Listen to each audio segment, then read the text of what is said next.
नोएडा से इस वक्त की बड़ी खबर। नोएडा, ग्रेटर नोएडा, गाजियाबाद में तमाम शराब के ठेकों पर स्टिंग ऑपरेशन कराकर अवैध वसूली करने वाले मास्टरमाइंड का नाम आया सामने। वैचारिक तूफान के नवयुक्त पत्रकार को भ्रमित करके शराब ठेकों और अवैध कार्यों के स्टिंग ऑपरेशन कराकर करता था मध्यस्थता का काम।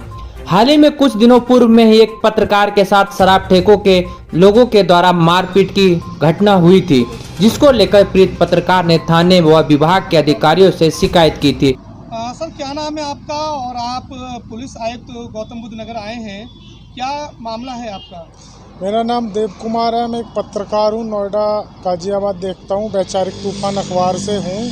मैं एक शराब ठेकों पर ओवर रेटिंग चल रही थी, उसके स्टिंग ऑपरेशन करने के लिए गए थे, जहाँ पे प्रशासन और ठेका मालिकों की मिली भगत ने मेरे को मारा उनकी सह पे, और कोई कार्रवाई नहीं हुई। और बाकी इसमें SHO सेक्टर 113 और चौकी प्रभारी सोरखा संलिप्त हैं इस पूरे कृत्य में। काफ़ी शराब माफिया आए, रात में मेरे को बंद करके रखा और मेरी FIR नहीं लिखी। अगले दिन मुझे ही बंद कर दिया और 151 का जो नया NCR हो गया है, उसके तहत 2 लोगों को हमारी तरफ से बंद किया। हम 2 लोग थे, 2 लोग उनकी तरफ से, जबकि मारपीट में 14 लोग थे, 12 से 14 लोग। हमारी एप्लीकेशन है, वो भी मुझे नहीं दिखाई कि मतलब मैंने क्या लिखा है। उन्होंने अपनी मन मर्जी से जो भी FIR थी वो लिखी। मेरे को आज तक ये भी नहीं पता कि मैं क्या रिपोर्ट में लिखा हुआ। मैं रिपोर्ट मांगने भी गया तो मुझे रिपोर्ट नहीं दी जाती है। किस मामले में आपको बंद किया गया, आपको इसकी जानकारी नहीं है?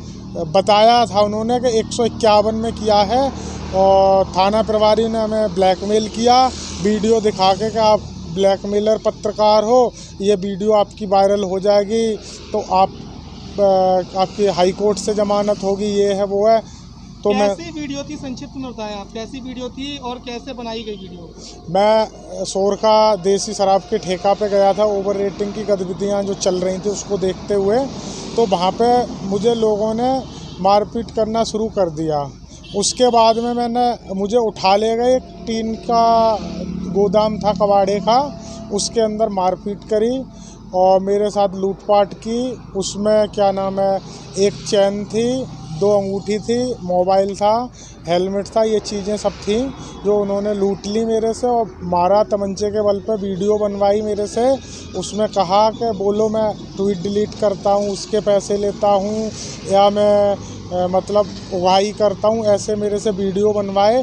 और मुझे तमंचा दिखाया, सरिया दिखाई कि मार देंगे। तो मैंने ये सब चीज़ों को आपने दबाव में आके जी मैंने दबाव में आके ये सब कहना पड़ा मेरे को। किस चैनल के माध्यम से आप स्टिंग करने गए थे और किसने कहा था आपको स्टिंग करने के लिए? जी चैनल तो कोई नहीं था, कुछ हमारे मित्र थे तो उन्होंने मेरे को बताया था। उमेश शर्मा हैं जो इंडिया न्यूज़ डायरेक्ट के संपादक है, जिनके साथ पिछले 6 महीने से मैं बैठा हुआ हूँ, मतलब उनके साथ हमारा अच्छा काम करते होंगे। हाँ, बाकी उन्होंने बताया था कि इसके ऊपर स्टिंग कर लो। मेरी उनसे लास्ट बात भी हुई थी। उसके बाद जब से मारपीट हुई है तो उमेश शर्मा दोबारा हमसे ना कभी मिले, ना कोई फ़ोन पर आज तक बात की उन्होंने। आप पुलिस के पास आए हैं मदद के लिए, पर जिन्होंने आपको कहा था स्टिंग बनाने के लिए, क्या उन्होंने आपकी कहीं मदद की है? नहीं, कोई मदद नहीं की है। आपने उनसे बात की, क्यों नहीं कहीं आपकी मदद क्यों नहीं की? उन्होंने बस ऐसे ही आश्वासन दिया, अभी 1 महीना रुक जाओ, 2 महीना रुक जाओ, हम आपकी मदद करेंगे, लेकिन मदद के नाम पे मुझे घुमाते रहे। पुलिस प्रशासन से क्या चाह रहे हैं, उनके वरिष्ठ अधिकारियों से आप? हम ये चाह रहे हैं जो मेरे साथ जिन लोगों ने मारपीट की है, जो दोषी हैं, उनकी निष्पक्ष जांच कर उन पर उचित कार्रवाई की जाए, और हम उचित कार्रवाई की मांग करते हैं। अगर मैं भी दोषी हूँ तो उसमें मेरे पे भी कार्रवाई हो, नहीं तो जो भी थाना प्रभारी, चौकी प्रभारी, जो लोग भी इसमें दोषी हैं, सब पर कार्रवाई हो। अच्छा, वीडियो में जो आपके पास कुछ चीज़ें रखी हुई हैं जिसमें नकदी भी है, वो कहाँ से आई थी?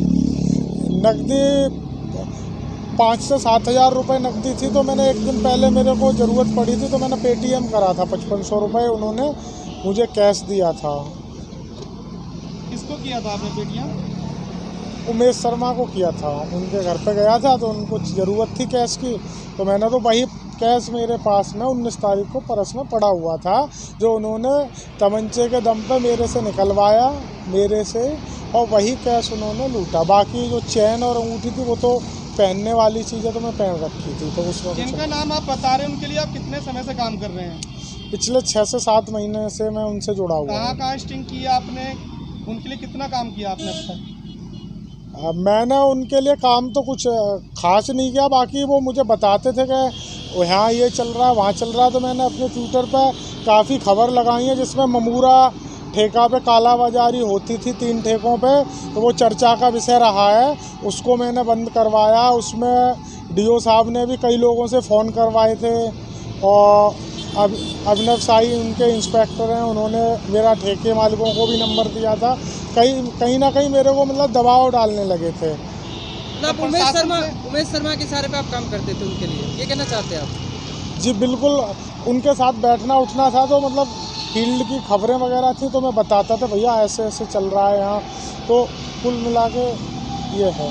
प्रशासन से क्या उम्मीद करते हैं आप? मेरे साथ जो मारपीट हुई है उस मारपीट में हमें न्याय मिले, और बाकी जो भी लोग दोषी हैं उन पर सख्त से सख्त कार्रवाई हो। अच्छा, क्या आपके साथ साजिश के तहत मारपीट हुई है? जी लगता तो ऐसा ही है कि साजिश के साथ हुई है, क्योंकि हम जब 9:30 बजे उनके आवास से निकले थे, उन्होंने बताया था कि ऐसे ऐसे बात है, यहाँ पे चले जाओ, तो उनके कहने पे ही गए थे, और अचानक से ऐसे मारपीट कोई कर दे तो मुझे नहीं लगता बिना साजिश के कोई करेगा या किसी को मालूम हो। सर, एक मामला चल रहा है एक पत्रकार के साथ मारपीट का, जिसमें पत्रकार द्वारा तहरीर में आबकारी विभाग के कुछ लोगों के खिलाफ भी शिकायत की गई है। क्या मामला है सर?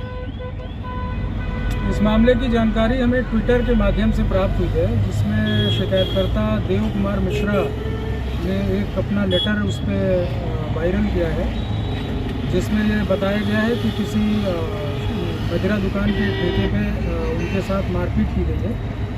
तो इस प्रकरण की जांच के लिए मैंने क्षेत्रीय आबकारी निरीक्षक को जांच कर रिपोर्ट प्रेषित करने के लिए बोला है, और अगर इस तरह की कोई मारपीट हुई है तो ये पूरी तरह से गलत है, और ये इसको कानूनन ये कार्रवाई होनी चाहिए, और थाने पे इसको सूचना देनी चाहिए थी, और इसमें इसकी उच्च स्तर पे जांच भी की जाएगी, और इसमें अगर कोई दोषी पाया जाएगा तो उसके विरुद्ध नियमानुसार आवश्यक कार्रवाई भी सुनिश्चित की जाएगी। सर, लगातार गौतम बुद्ध नगर में आए दिन नए एक्स अकाउंट बनाकर जो लोग आबकारी विभाग से शिकायत करते हैं कि यहाँ ओवर रेटिंग हो रही है, ब्लैक में शराब की बिक्री हो रही है, और कुछ घंटे बाद ही वो शिकायतें डिलीट हो जाती हैं एक्स अकाउंट से, तो क्या कहेंगे आप इस विषय को लेकर?